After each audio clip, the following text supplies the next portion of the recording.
하나님 말씀은 사도행전 19장 11절부터 20절까지입니다. 사도행전 19장 11절부터 20절까지입니다.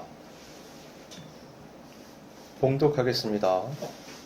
하나님이 바울의 손으로 놀라운 능력을 행하게 하시니 심지어 사람들이 바울의 몸에서 손수건이나 앞치마를 가져다가 병든 사람에게 얹으면 그 병이 떠나고 악기도 나가더라.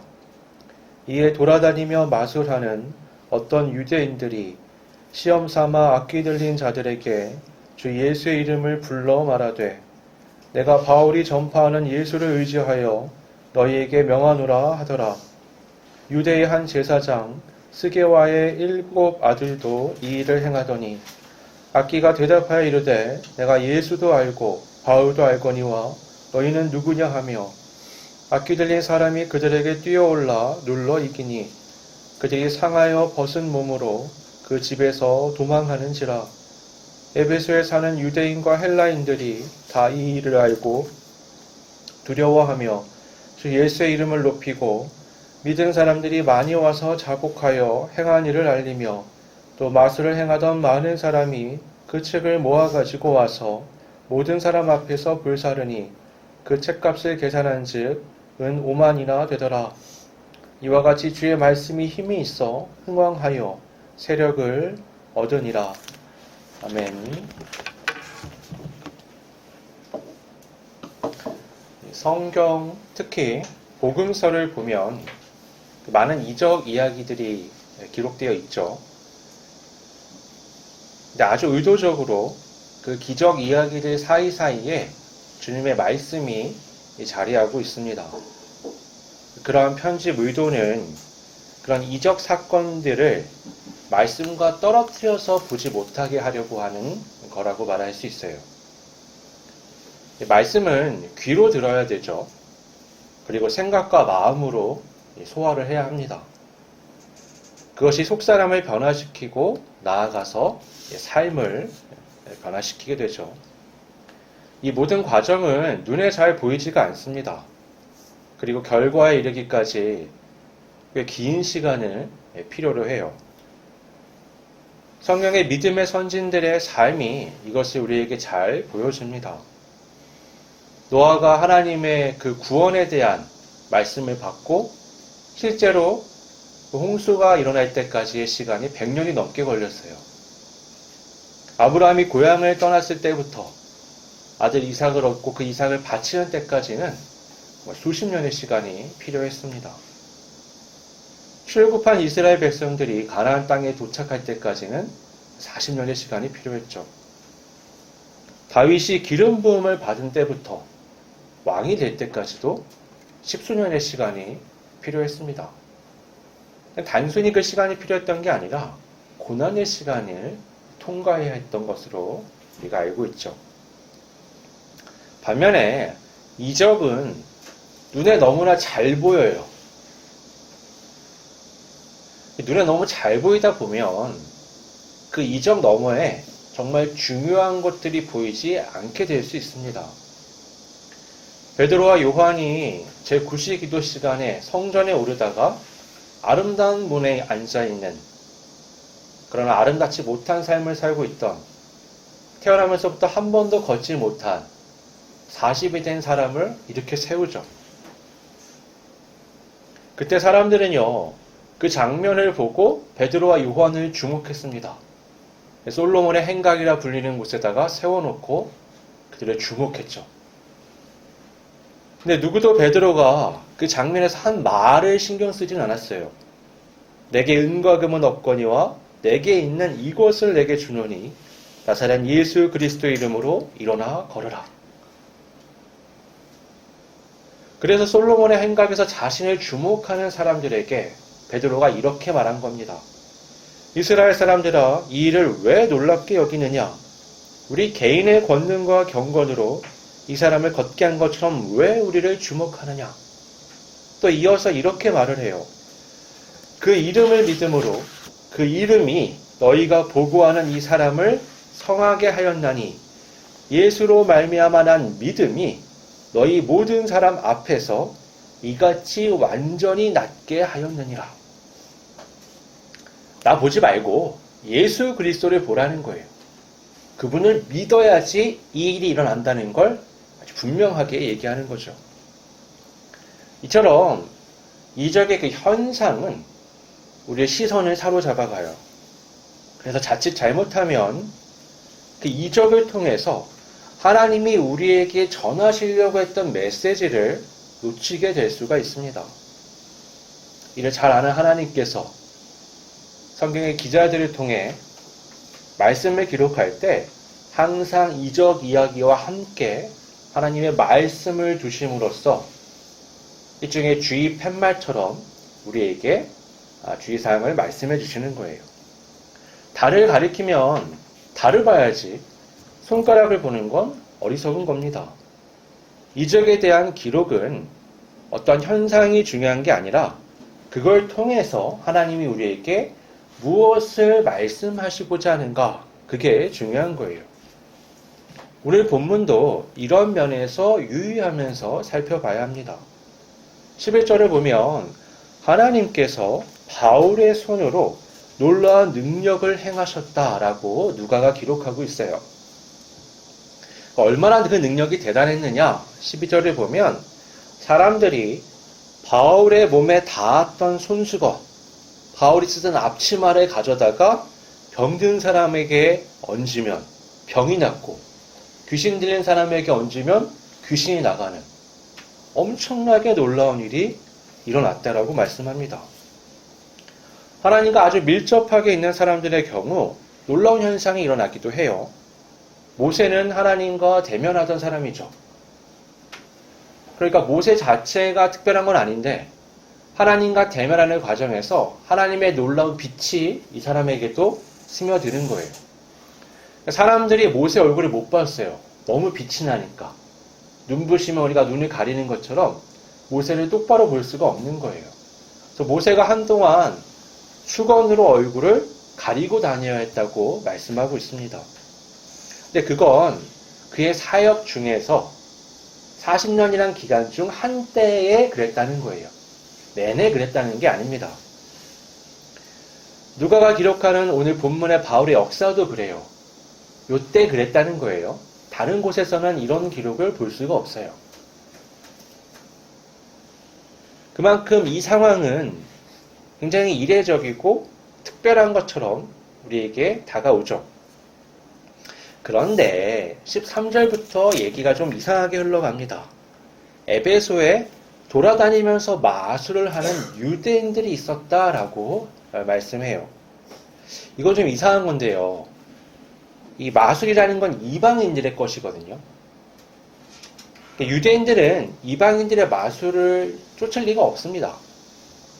이방인들 중에서 유대교의 매력을 느꼈던 이들은 어떤 사람들이냐? 그런 눈에 보이는 화려한 현상, 그리고 문란한 상황, 그런 자극적인 것들을 떠나서 말씀 앞에서 자신을 돌아보며 깊은 평화를 느끼려고 했던 사람들이에요. 그게 유대교의 매력이었거든요. 근데 유대인이 오히려 이방인의 마술을 행하며 돌아다닌다. 이 사람들은 뭔가 우리가 아는 그 일반적인 유대인들은 아닌 겁니다. 이들은 유대교의 정체성을 상당 부분 잃어버리고 이방 종교와 혼합된 이상한 형태의 신앙생활을 하는 사람들이었다라고 우리가 생각해 볼 수 있어요. 이들이 보니까 바울을 통해서 병이 낫고 귀신이 쫓겨나가는 거예요. 이전에 볼 수 없었던 일이거든요. 그리고 그때마다 바울이 예수 그리스도의 이름을 외치는 걸 본 겁니다. 예수님을 믿지는 않는데, 그리고 복음에 대한 이해가 없는 상태에서 예수 그리스도란 이름이 선포될 때 나타나는 권능을 목격한 거예요.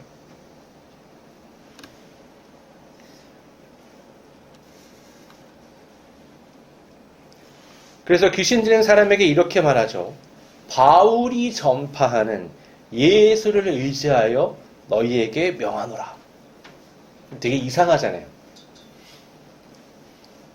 이렇게 했을 때 실제로 귀신이 쫓겨났는지 아닌지는 알 수가 없어요. 그런 기록은 남겨있지 않으니까. 다만 14절 이하에 이렇게 했을 때 일어났던 한 부작용이 일어난 사건을 기록하고 있습니다. 이 제사장 스게야라는 사람이 등장하는데요. 그 사람에게는 7명의 아들이 있었다고 말씀해요. 우선 그 제사장들에 대한 기록이 있는데 거기에 스게야라는 인물은 없습니다. 그러니까 이 사람은 이스라엘의 정통적인 제사장이 아니고요.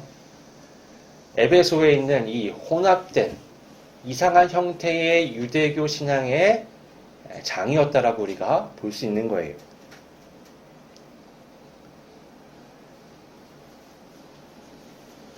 그에게는 7명의 아들이 있는데 그들도 다른 마술하는 유대인들처럼 예수의 이름으로 악귀에게 명령한 겁니다. 그랬더니 악귀가 말대답을 하는 거예요. 내가 예수도 알고 바울도 알거니와 너희는 누구냐? 거기서 끝난 게 아니고 어떻게 해요? 이 귀신 들린 사람들은 엄청난 괴력이 있거든요. 그 괴력으로 7명을 힘으로 제압했죠. 그러니까 마구 두드러 팬 거예요. 그래서 옷이 다 찢겨 나가서 벌거벗은 몸으로 이 7이 집까지 도망가야 했습니다. 이 사건에서 우리가 주목해야 하는 것은 예수 그리스도의 이름의 그 권능이 바울을 통해서는 놀라운 이적으로 나타났는데 반면 이 스게야의 7 아들을 통해서는 아무런 능력도 나타나지 않았다는 거예요. 이게 누가가 말하고자 하는 말의 중요한 부분입니다. 그러니까 바울의 손수건, 바울의 앞치마의 시선을 뺏기면 안 돼요. 그러면 성전 미문의 이적을 보며 베드로를 주목하는 것과 똑같은 잘못을 하게 됩니다. 만약에 누가가 바울을 통해 일어난 하나님의 이적을 말하고 싶은 거라면 11절을 이렇게 간단하게 기록하지 않았겠죠.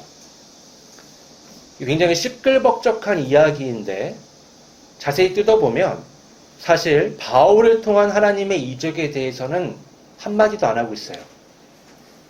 구체적으로 바울을 통해서 뭔 일이 일어났는지 얘기하지 않는단 말이에요.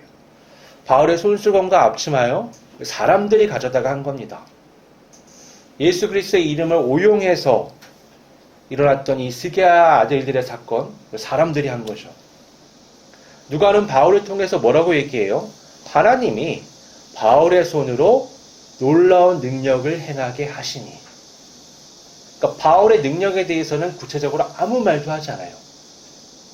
이 문장에서 뭐가 강조돼요? 하나님이 하셨다는 게 강조돼요. 사람들은 바울만 보이니까 바울만 주목하죠. 하지만 누가는 뭘 주목해요? 하나님을 주목하는 거예요. 그거 하나님이 그렇게 하셨다.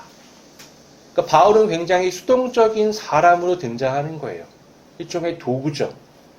바울을 통해서 그 일이 일어났지만 그건 바울이 한 게 아니라 하나님이 하셨다라고 말씀하는 거예요.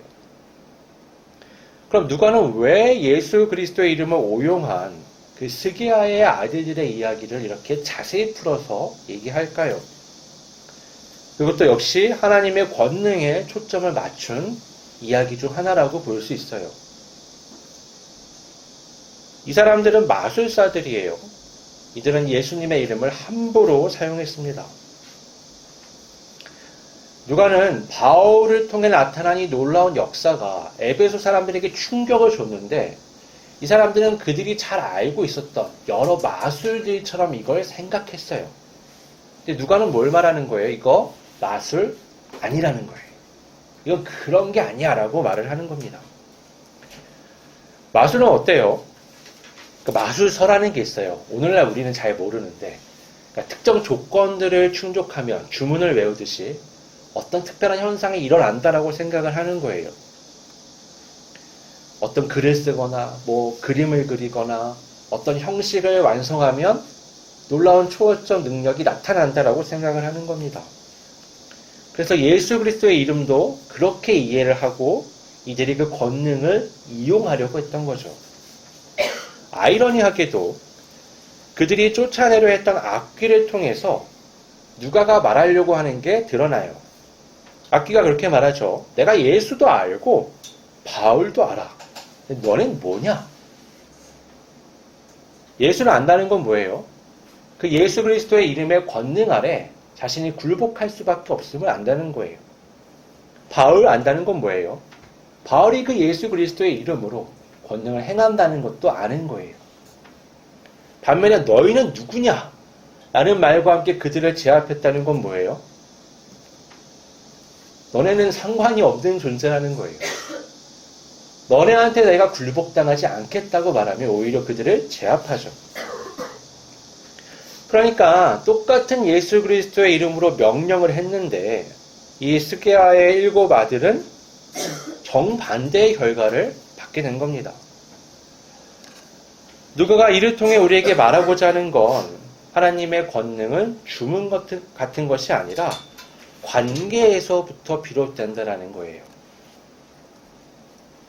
악귀는 십자가의 대속, 부활의 사건을 통해서 자신들이 그리스도 예수의 권능 아래 있다는 걸 알았어요. 또 바울이 예수 그리스도의 사도로서 선택받아 복음을 전하는 일을 하고 있다는 것도 알고 있었습니다. 그래서 바울이 예수 그리스도의 이름으로 명령하면 그 권능에 복종할 수밖에 없는 거예요. 그러나 마술을 하는 이들은 예수 그리스도의 이름과 아무 상관이 없어요. 그들에게는 예수 그리스도를 통한 이 이름의 권능이 나타나지 않습니다. 그들은 예수님을 구주로 믿지 않아요. 십자가의 대속도 부활도 자신들과 아무 상관이 없습니다. 그러면 어떻게 되냐? 그들은 죄와 사망의 권세 아래 그대로 놓여 있어요. 사탄의 권세 아래 그대로 놓여져 있습니다. 스게와의 아들들을 통해 나타난 이 사건은 에베소에 있는 사람들에게 엄청난 충격을 줬어요.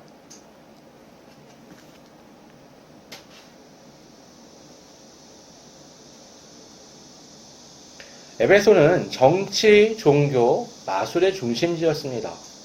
사람들은 신비하고 초월적인 그런 역사에 빠져 있었어요. 그러면 중요 도시니까 세계에 많은 것들이 밀려 들어오거든요. 그러니까 신비로운 에너지, 그걸 통한 역사들, 많은 것들이 이 안으로 들어왔어요. 그런 사람들에게는요, 예수 그리스도의 이름으로 악기가 나가는 것도 그런 것처럼 보여지는 거예요. 그래서 여러분, 오늘날 그 공포영화 같은 거 보면요, 신앙에 대한 부분들, 복음, 구원은 하나도 없고, 악기를 쫓아낼 때 사제들이 나타내는 그 놀라운 능력에만 초점을 맞춰서 그를 즐기듯이 영화를 찍어내잖아요. 이게 굉장히 동떨어지는 겁니다. 스게아의 아들들을 통해서 이 사건이 벌어지면서 그들이 갖고 있는 그런 생각이 완전히 깨지게 돼요. 분명히 예수 그리스도의 이름에는 그들이 이제까지 보지 못했던 엄청난 권능이 있다는 걸 바울의 사역을 통해서 목격했어요. 동시에 이것이 아무나 사용한다고 해서 그 권능이 나타나지 않는다는 것도 목격했습니다. 마술이 아니라는 걸 느꼈는데 마술은 비교도 되지 않는 큰 능력이라는 것도 느낀 거예요. 그 결과 사람들은 이 권능 앞에서 뭔가 거대한 삶의 변화가 필요하다는 걸 느끼게 돼요. 17절에 보면 사람들이 두려움 가운데 주 예수의 이름을 높였다라고 말씀합니다. 또 이어서 믿게 된 사람들이 나와서 지난날 자신들의 잘못을 고백했다라고 말씀해요.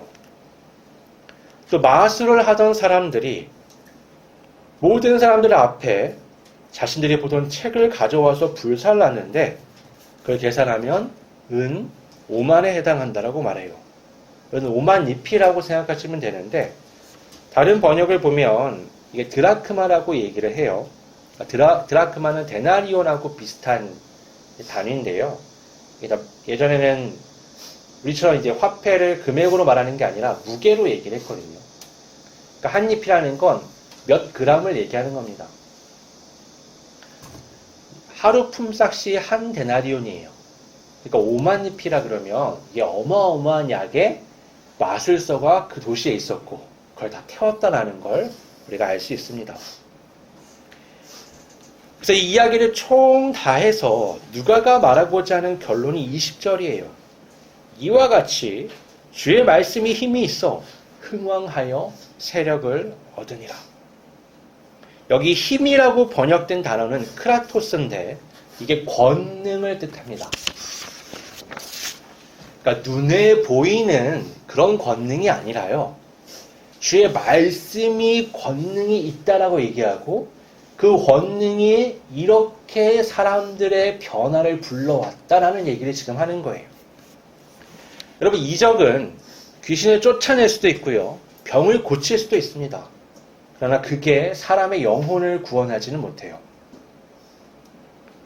본문의 사건, 곧 바울을 통해 예수 그리스도의 권능이 나타나고 시가의 아들들을 통해서는 오히려 귀신의 권능에 제압당한 이 모든 사건을 통하면서 에베소의 사람들은 바울이 전한 복음을 진정으로 믿게 된 거예요.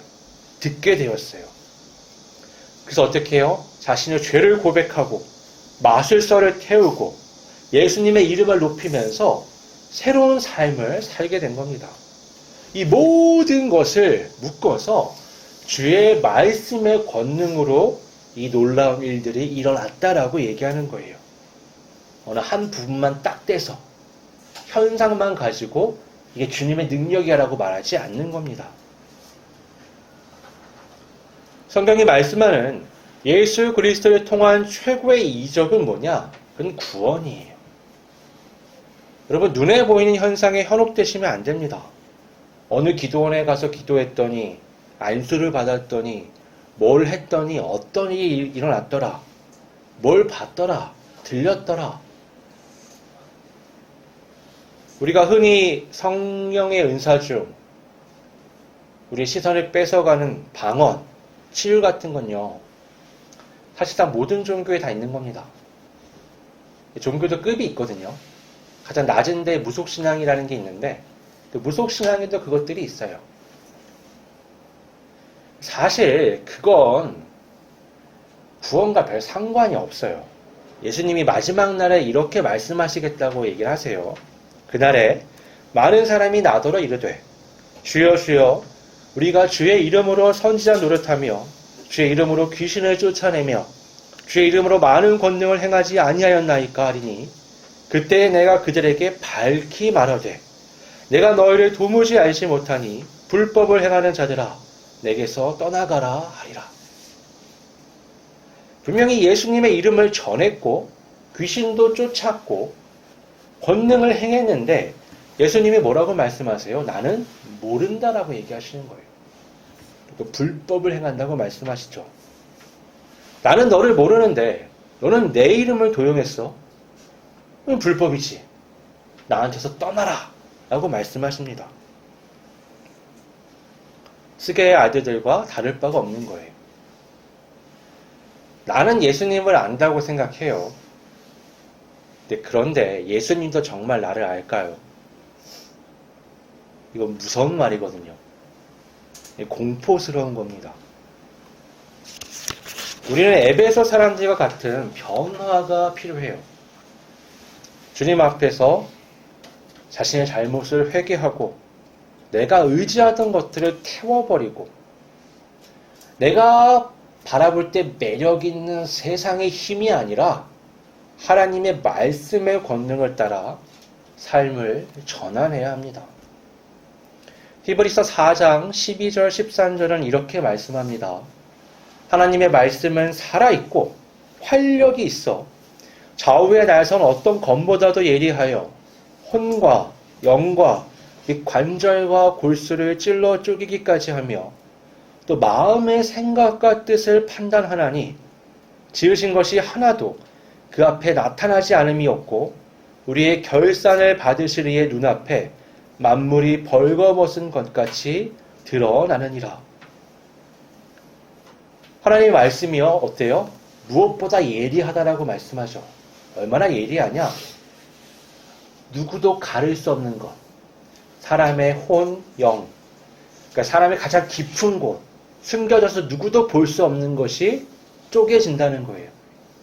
여기서 말하는 관절과 골수도 뭐냐면 사람이 쪼갤 수 없는 사람의 가장 작은 단위를 이 당시에 표현한 거예요.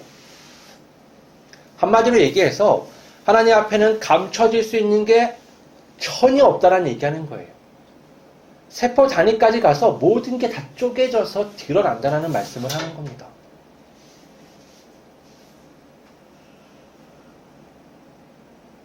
그럴 때 우리가 느끼는 감정은 뭐예요? 두려움, 공포, 좌절, 수치. 그건 바위에 몸을 숨겼던 아담이 느꼈던 감정입니다. 말씀 앞에서 우리가 이런 감정을 느낄 수 있어야 돼요. 그래야 회개할 수 있거든요.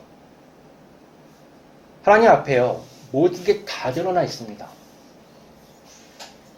내가 사람들 앞에서 얼굴 가면 쓰고 거룩한 척하는 건 통하지 않아요.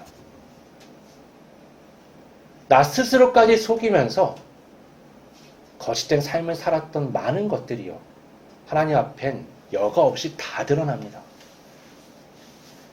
그래서 말씀을 가지고 내 삶을 깊이 들여다보고 깊은 회개의 과정을 통과하며 변화의 삶으로 나아가야 합니다.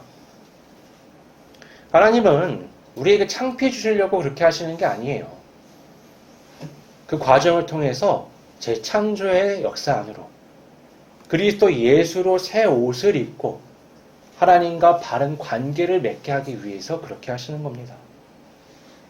하나님은 나를 사랑하시기 때문에 나의 가장 깊은 곳, 근본이 되는 곳에서부터 모든 걸 새롭게 하시는 겁니다.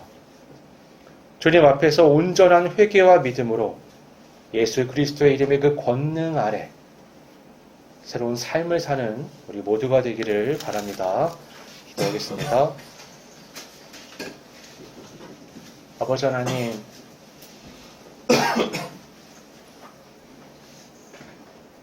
육신의 한계 때문에 우리 눈에 보이는 현상들, 사람들, 여러 말, 여러 상황들에 휩쓸려 갑니다.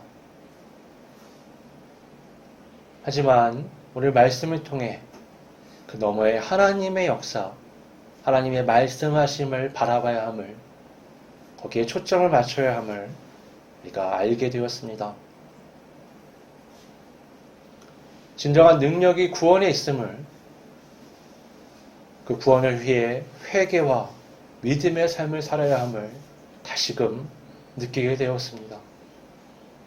아버지 하나님, 이 시간 온전히 회개하오니 내 가장 깊은 곳, 나의 가장 작은 것까지 모든 것을 쪼개는 하나님의 말씀 앞에서, 하나님의 눈 앞에서 조금도 벗어날 수 없음을 깨달으며, 동시에 우리 주 예수 그리스도를 통한 그 십자가의 대속을 힘입어 거룩한 하나님의 백성, 하나님의 자녀, 그리스도인으로 새 삶을 살아갈 수 있도록 이끌어 주옵소서. 우리의 다짐이 흔들리지 않도록 우리의 마음과 생각을 붙잡아 주시고 천국인의 삶을 계속해 살아갈 수 있도록 이끌어 주시옵소서. 거룩하신 예수님의 이름으로 기도드립니다. 아멘.